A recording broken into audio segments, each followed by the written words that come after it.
తాకట్టులో ఉన్న బంగారాన్ని విడిపించి కొనబడును. మీ బంగారాన్ని బాబీ గోల్డ్ బయర్స్ అదే రోజు ఆన్లైన్ ధరకు కొని అప్పటికప్పుడే డబ్బులు ఇవ్వబడును. Contact number 7093169898. తెలంగాణ పార్టీ కార్యకర్తల్లో ఉత్సాహం నింపిన చంద్రబాబు కోడలిని రంగంలోకి దించుతున్న ఆంధ్ర సీఎం. టీడీపీ పగ్గాలు చేపట్టేందుకు రెడీ అయిన నారా బ్రాహ్మణి.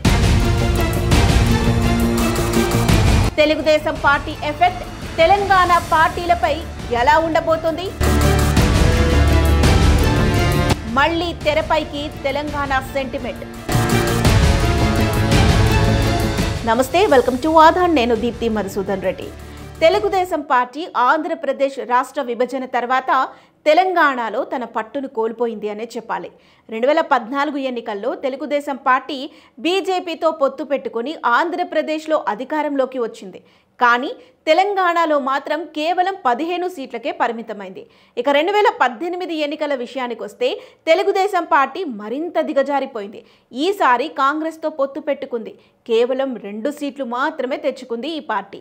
ఆ తర్వాత నుండి తెలుగుదేశం తెలంగాణలో పెద్దగా కార్యకలాపాలు సాగించిందే లేదు. గత ఎన్నికల్లో తెలుగుదేశం పూర్తిగా పోటీకి దూరంగా కూడా ఉంది.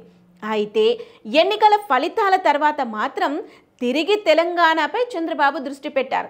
ఆంధ్రప్రదేశ్లో అద్భుతమైన విజయం సాధించటం, తెలంగాణలో బీఆర్ఎస్ తుడిచిపెట్టుకుపోవటం, తెలంగాణలో తిరిగి చక్రం తిప్పొచ్చన్న భావన చంద్రబాబులో కలిగి ఉండొచ్చు. రీసెంట్గా తెలంగాణకి వచ్చిన చంద్రబాబు హైదరాబాద్లో తన కార్యకర్తలు, అభిమానులను ఉద్దేశించి ఖచ్చితంగా భవిష్యత్తులో పార్టీని బలోపేతం చేస్తానని హామీ ఇచ్చాడు.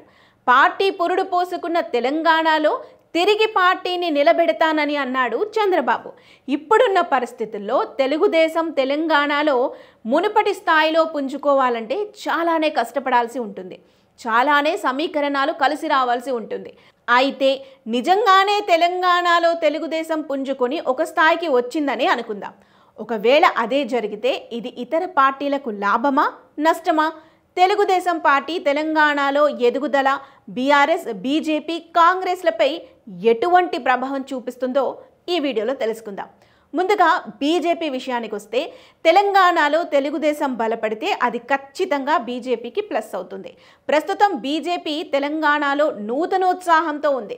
పార్లమెంటు ఎన్నికల్లో 8 సీట్లు గెలుచుకొని 2వ అతిపెద్ద పార్టీగా నిలిచింది. అలాంటి బీజేపీకి తెలుగుదేశం పార్టీ బలం కూడా తోడైతే వచ్చే అసెంబ్లీ ఎన్నికల్లో గట్టి ప్రభావమే చూపించే అవకాశం ఉంటుంది. ప్రస్తుతం బీజేపీ, టీడీపీ, జనసేన పొత్తులో ఉన్నాయి. ఆంధ్రప్రదేశ్లో ఈ 3 పార్టీలు తిరుగులేని విజయాన్ని సొంతం చేసుకున్నాయి. ఈ పరిస్థితుల్లో ఈ 3 పార్టీలు తెలంగాణలో కూడా చేతులు కలిపితే ఖచ్చితంగా బీజేపీ ఇమేజ్కి అది హెల్ప్ అవుతుంది.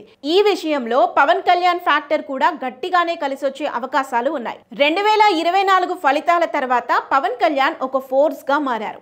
ఇదివరకంటే పవన్ కళ్యాణ్ బలమైన పోటీదారుడు అనిపించక తెలంగాణలో జనసేనకు ఓట్లే పడలేదు. కానీ ఇప్పుడు పరిస్థితి పూర్తిగా మారిపోయింది. అభిమానులకు పవన్ మీద నమ్మకం వచ్చింది. తెలంగాణలో పవన్ కళ్యాణ్ ఫ్యాన్స్కి లోటేమీ లేదు. మరిప్పుడు సరికొత్త లీడర్లా అనిపిస్తున్న పవన్ కళ్యాణ్ జనసేన, తెలుగుదేశం, బీజేపీ కూటమి తెలంగాణలో కూడా బలోపేతం చేయటానికి తన వంతు కృషి తప్పకుండా చేస్తాడు. మొత్తంగా చూసుకుంటే టీడీపీ తెలంగాణలో బలపడటం ఖచ్చితంగా బీజేపీకి కలిసొస్తుంది. ఇక కాంగ్రెస్ విషయానికి వస్తే ప్రస్తుతం అధికారంలో ఉన్న కాంగ్రెస్కు తెలుగుదేశం పార్టీని హ్యాండిల్ చేయటం అనేది 2 వైపులా పదునున్న కత్తిలా అనిపిస్తుంది. ఒకవైపు ముఖ్యమంత్రి రేవంత్ రెడ్డికి చంద్రబాబు శిష్యుడన్న ముద్ర బలంగా పడిపోయింది. ఆ ముద్రను చెరిపేసుకునే ప్రయత్నాలు కూడా పెద్దగా చేయట్లేదు రేవంత్.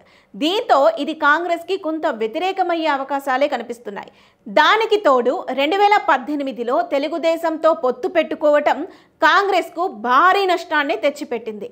మరిప్పుడు తెలుగుదేశం పైకి రావటంతో అది బీజేపీకి ప్లస్ అయితే తిరిగి కాంగ్రెస్కి మైనస్ అయ్యే అవకాశాలే ఎక్కువగా కనిపిస్తున్నాయి. దానికి తోడు అప్పుడు బీఆర్ఎస్ చేసిన తప్పే ఇప్పుడు కాంగ్రెస్ కూడా చేస్తుంది. బీఆర్ఎస్ని పూర్తిగా అణగదొక్కాలన్న కాంగ్రెస్ ప్రయత్నం బెడిసి కొట్టే అవకాశాలే ఎక్కువగా కనిపిస్తున్నాయి. ఇక బీఆర్ఎస్ విషయానికి వస్తే తెలుగుదేశం పార్టీ తెలంగాణలో బలోపేతం అయితే అది బీఆర్ఎస్కు నష్టమని అందరూ భావిస్తూ ఉండొచ్చు. కానీ సరిగ్గా వాడుకుంటే అది బీఆర్ఎస్కు ఖచ్చితంగా ప్లస్ అవుతుంది. ఎందుకంటే మళ్ళీ తెలంగాణ సెంటిమెంట్ని రగిల్చి తెలంగాణ ప్రజలను తమ వైపుకు తిప్పుకునే అవకాశాలు పుష్కలంగా కనిపిస్తున్నాయి. రీసెంట్గా చంద్రబాబు వచ్చినప్పుడు హైదరాబాద్ రోడ్లపై చంద్రబాబు బ్యానర్లను చూపించి కేసీఆర్ ఉంటే ఖచ్చితంగా ఈరోజు ఈ పరిస్థితి ఉండేది కాదు అంటూ బీఆర్ఎస్ వర్గీయులు అభిప్రాయపడ్డారు. ఈ చిన్న ఇన్సిడెంట్ విషయంలోనే బీఆర్ఎస్ ఇలా రియాక్ట్ అయితే ఒకవేళ తెలుగుదేశం కనుక బలపడుతుంటే దాన్ని ఇంకెంతలా సెంటిమెంట్ కోసం ఉపయోగించుకోవచ్చు. తెలంగాణ ద్రోహి చంద్రబాబు అంటూ ఇప్పటికే వైరల్ చేయడానికి ప్రయత్నాలు కూడా చేశారు. కానీ ఇక్కడ ఒకటే సమస్య, అదేంటంటే తెలంగాణ వచ్చి 10 ఏళ్లు దాటిపోయింది. ఇలాంటి సమయంలో తెలంగాణ వాదాన్ని మళ్ళీ తెరపైకి తెచ్చి తెలంగాణ సెంటిమెంట్ రగల్చాలని అనుకుంటే అది ఎంతవరకు సక్సెస్ అవుతుంది? ఇంకా ప్రజలు ఆ మూడ్లో ఉన్నారా? మరి మీరు కూడా మీ ఒపీనియన్ అయితే కామెంట్ చేయండి. ఇక తెలుగుదేశం పార్టీకి తెలంగాణలో ఎంతవరకు ఉపయోగపడుతుంది అనంటే తెలంగాణలో తెలుగుదేశాన్ని పునర్నిర్మించటం అంత సులువైన విషయం అయితే కాదు. చంద్రబాబుకి చాలానే ఛాలెంజెస్ ఉన్నాయి. ముందుగా ఆంధ్రప్రదేశ్ ముఖ్యమంత్రిగా ఉన్న చంద్రబాబుకి అక్కడే బోలెడు సమస్యలకు పరిష్కారాలు చూపాల్సి ఉంది. ఆంధ్రప్రదేశ్ ఆర్థిక స్థితిగతులను ఒక ఒడ్డుకు చేర్చాలి. అభివృద్ధి కుంటుపడిన ఆ రాష్ట్రాన్ని ప్రస్తుతం నిలబెట్టాల్సిన బాధ్యత ఆయనపైనే ఉంది. ఈ పనులతోనే సతమతమవుతుంటే తిరిగి తెలంగాణపై చంద్రబాబు ఫోకస్ పెట్టడం చాలా కష్టం. దీనికి ఆల్టర్నేటివ్గా తెలంగాణలో చురుకైన లీడర్ని ఎంపిక చేయాల్సి ఉంటుంది.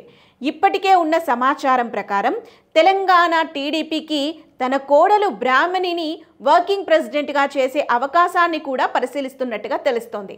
బ్రాహ్మణి వ్యక్తిగతంగా చురుకైన వ్యక్తే. వ్యాపార రంగంలో కూడా ఆమె ఒక స్థాయిలో ఉన్నారు. కానీ పార్టీని ఏ విధంగా నడుపుతారు అనేది మాత్రం ఆసక్తికరంగా మారింది. ఇప్పటికే నారా లోకేష్ బాలకృష్ణలతో దీనికి సంబంధించి చర్చలు కూడా జరిపినట్లు, వారు సుముఖంగానే ఉన్నట్లుగా తెలుస్తోంది. ఇక నారా బ్రాహ్మణిని ఒప్పించటమే మిగిలింది. కొన్ని నెలల క్రితం చంద్రబాబు అరెస్ట్ అయి జైల్లో ఉన్నప్పుడు లాయర్లతో నిత్యం సంప్రదింపులు జరపటానికి లోకేష్ ఢిల్లీలోనే ఉన్నారు. ఇక భువనేశ్వరి డీలా పడిపోయారు. అలాంటి సమయంలో లోకల్గా నాయకులకి ఉత్తేజాన్ని నింపడంలో బ్రాహ్మణి కీలక పాత్ర పోషించారు. నిజంగా ఆ విషయాన్ని ఒప్పుకోవాల్సిందే. పార్టీ వర్గాల్లో కూడా ఇది బలంగా వెళ్ళింది. ఆమెకు ఎన్టీఆర్ మనవరాలిగా గుడ్విల్ కూడా ఉంది. ఈ నేపథ్యంలో నిజంగానే బ్రాహ్మణి ప్రత్యక్ష రాజకీయాల్లోకి వస్తారా లేదా అన్నది చూడాలి. ఒకవేళ ఇది జరగకపోతే ఇంకెవ్వరు అన్నది కూడా చూడాలి. తెలంగాణలో తెలుగుదేశం ప్రభావం ప్రస్తుతానికి కొన్ని ప్రాంతాలకే పరిమితమైంది. ఖమ్మం, గ్రేటర్ హైదరాబాద్లో ఓ మోస్తారు ప్రభావం చూపించగలదు తెలుగుదేశం. మిగతా ప్రాంతాల్లో పార్టీని పునర్నిర్మించటం అంటే కత్తి మీద సామే. మొత్తంగా కాకపోయినా తెలంగాణలో కొంత పట్టున్న చోట్ల తిరిగి ప్రభావం చూపించాలి అన్నది చంద్రబాబు ఆలోచనగా తెలుస్తోంది. తెలంగాణలో మూలపడిన సైకిల్ని తిరిగి రోడ్డుపైకి తేవాలని చూస్తున్నాడు చంద్రబాబు నాయుడు. సో తెలుగుదేశం పార్టీ తెలంగాణలో బలపడాలని చూస్తుంది. బలపడకపోతే గొడవే లేదు. కానీ ఒకవేళ బలపడితే మాత్రం రాజకీయ సమీకరణాలన్నీ పూర్తిగా మారిపోయి తెలంగాణ రాజకీయాల్లో కొత్త అధ్యాయం మొదలవ్వటం ఖాయం. మరి మీకేమనిపిస్తోంది? మీ ఒపీనియన్ కూడా కామెంట్ చేయండి.